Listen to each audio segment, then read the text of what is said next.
Përshëndetje Tedi. Përshëndetje. Faleminderit që pranuat ju përgjigjet 33 pyetjeve për Verion 24. Shumë faleminderit për mundësinë. Çfarë përfaqëson kalaja e Rozafes për Tedin? Atëherë, kalaja e Rozafës mundën me thënë që përfaqëson historinë, përfaqëson përjetësinë, po që unë kisha dashur me thënë më shumë që vjen mendimi i parë në mend, është rezistenca, insistimi për me bë diçka me funksionu. Historia vetë e Rozafatit është nërtim, rinërtim, edhe pse u dukte e pamujtun, derisa u gjet sakrifica duhen.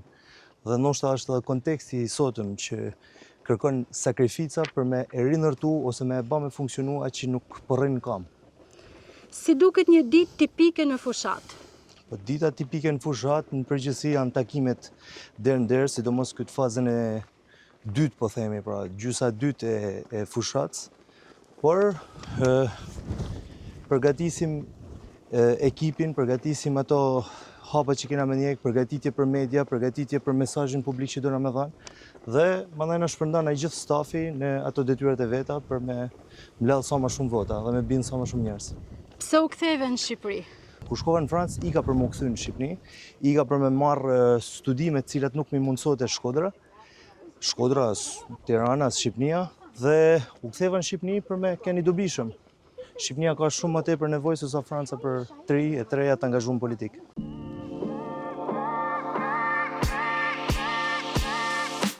Nëse do të kishe mundësinë të takoheshe me një lider botëror, kë do zgjedhja?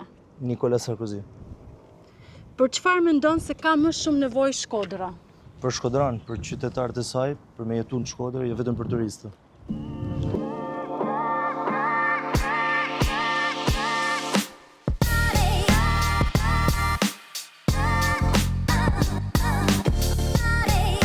Inxhinier me profesion, çfarë modeli urban do të sugjeroje për një qytet që kërkon të rritet, por duke mbrojtur mjedisin? Unë më shumë se mjedisin, edhe mjedisi sigurisht që duhet më rujt, por kishte kenë me rujt historinë e Shkodrës, qytetin, edhe me qytet, me ardhera qytet, dhe Shkodra, krahasim me qytetet e tjera, një farë mënyrët e ka rujt, pra ti e identifikon Shkodrën, Korçën, ndryshe nga qytetet e tjera me historinë e saj. E majta apo e djathta, çfarë do të thotë realisht sot? Atëherë, e majta dhe e djathta është e vështirë munda sot, sepse djathtës i kanë qëllu me marrë përsipër disa politika që normalisht janë të majta. Për shembull, paketa e dinjitetit, një vend normal është paketë e majtë, por paketa e dinjitetit është paketë për me i kthy dinjitetin njerëzve që në rastin e Shqipërisë është paketë e djathtë. E djathta është rujtja e traditave, rujtja e historisë, rujtja e kombit, forcimi i identitetit, për shembull, edhe tek prodhimi, Made in Albania që mungon në Shqipëri. Kjo është e djathta. Frymëzimi yt më i madh? Frymëzimi më i madh është liria. Cili është ligji i parë që do të propozosh si deputet? Ligji i parë si deputet është paketa e emergjencës kombëtare, pra rikthimi i dinjitetit qytetarëve dhe heqja e shtresë të mjerimit.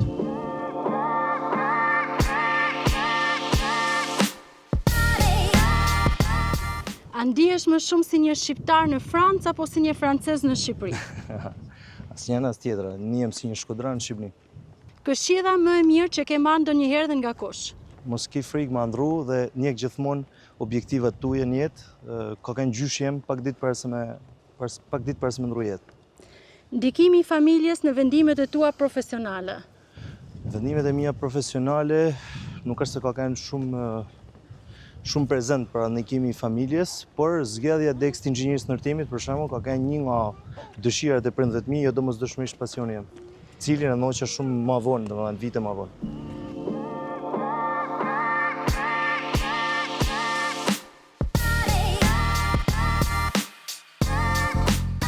Libri që po lexon aktualisht?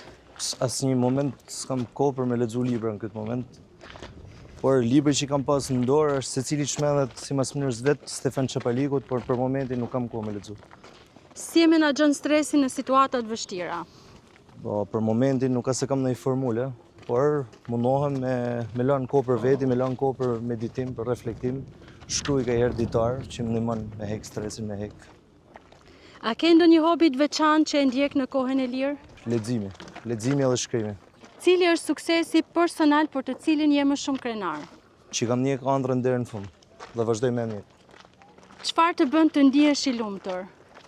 Lumturia është stacione, nuk është destinacion, por i lumtur në përgjithësi, më bën mundi realizimi i projekteve, realizimi i planit, po ndonjëherë edhe surpriza që dalin jashtë planit. Vendi ideal për të jetuar mirë. Vendi ideal për me jetu mirë është shtëpia jote, por shpesh qyteti jon nuk njihet si shtëpia jon dhe në politikë unë këtë kam qëllim, me kthy Shkodrën mundi si qyteti, si shtëpia, jo vetëm si qyteti jon. Vintage apo futurist? Vintage. E admiroj të shkumen. Sepse shkumja ka pas më shumë kohë për mi bë gjëra të mirë dhe e tashme është shumë e shkurtë në krahasim me të shkumen. A justifikon veprimin e gabuar për një qëllim të mirë? Atëherë, unë nuk hi tek ata që besoj që qëllimi justifikon mjetin, por në politikë ka zgjedhje të këqija, jo zgjedhje të gabuara. Zgjedhje të këqija përballë zgjedhjeve shumë të këqija. Dhe në politikë, njëherë je i detyruar me zgjedh mes dy zgjedhjeve të këqija dhe gjithmonë duhet me bë zgjedhjen më pak të keqe për një qëllim më të madh se sa për shembull suksesi elektoral që do të jetë në zgjedhjet e ardhshme. Më e rëndësishme të jesh i drejtë apo i mëshirshëm? I drejtë gjithmonë. Kur merr vendime, je më shumë emocional apo racional? Racional, unë besoj që edhe emocionaliteti ka një pjesë racionale brenda. Unë jam më tepër futem tek racional. Diçka që njerëzit nuk e dinë për ty. Duhet me pyet njerëzit. Platforma sociale që përdor më shpesh. Facebooku, sepse edhe kategoria që është në Facebook janë mjekësit e mi më të mirë, sepse karrierën time politike kam ndërtuar nëpërmjet shkrimit dhe në Facebook është platforma më e mirë ku njerëzit lexojnë. Po të ishe një karakter filmi, kush do ishe? Atëherë, ose Oskar Schindler, ose Guido tek La Vita Bella. Oskar Schindler që pavarësisht rregullave të lojës vendosura për tjerëve, ai gjen mënyrën se si me fitu betejën e tij. Ndërkohë që Guido te La Vita Bella, që pavarësisht shëmtisë të jetës, gjen bukurinë e saj. Personi i parë që telefonon pas një dite të gjatë. Vllai. Si të përshkruajnë njerëzit e tu më të afërt? Po si pasionant, i guximshëm, kajherë i vrullshëm, që flas kajherë edhe para kohët, do marrë edhe një defekt. Kujtimi më i bukur nga koha që ke kaluar në Francë?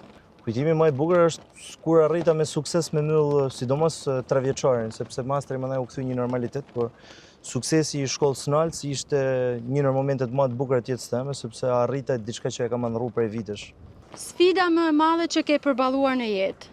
Sfida më e madhe që kam përballuar në jetë prapë ka lidhje me shkollën, ka lidhje me eksperiencën time në Francë, që nga një menaxher ku drejtohesha një ekip prej pothuajse 30 personave, pranova ose zgjodha me shku në Francë, me bë punë studentash moshën 27 vjeçare dhe me arrit me sukses një vend ku nuk disha asnjë fjalë me fol, nuk disha në asnjë formë se si funksionon mentaliteti, mënyra të jetumit dhe arrita me pas 7 vite të suksesshme në Francë. Dhe sfida tjetër është më kthy edhe herë në Shqipëri. A është lënduar Tedi dhe si e ka kaluar? Sigurisht, lëndimet më të mëdha janë dështimet. Dështimet që kena në jetë, ajo surpriza nga ajo që pret tek ajo që noll, ka pas patjetër lëndime në jetën time. Me cilën gjë nuk bën kompromis kurrë? Me hupjen e lirisë. Si është të ardhmen e Shqipërisë? Të ardhmen e Shqipërisë e shoh një Shqipëni me shqiptar dhe e shoh një formë shumë optimiste sepse është rrit një brez jashtëzakonisht i formuar. Fatkeqësia që kena si kom, pra emigracioni masiv, mund me kenë një nga fatet tona më të mëdha që me marr më të bukurën e vendeve të zhvilluara dhe me kthy në Shqipëri duke ruajt cilësitë më të bukura që ka shoqënia jonë. Pse qytetarët e Shkodrës duhet votojnë për ty? Qytetarët e Shkodrës duhet votojnë për mua sepse i kam kushtuar jetën politikës dhe e kam me shumë seriozitet dhe me ndëshmëri profesionin më të rëndësishëm që shihet si profesioni më pak i rëndësishëm, që është politika, që merr vendime për jetën tonë, pra ne delegojmë besim për me marrë vendim dikush për ne. Dhe unë besoj që futem tek njerëzit që e ka marrë seriozisht si profesion, gjë që ndoshta s'ka ndodhur gjithmonë më përpara. Faleminderit shumë Tedi për gjitha përgjigjet, ishte kënaqësi dhe suksese. Shumë kënaqësi edhe për mua.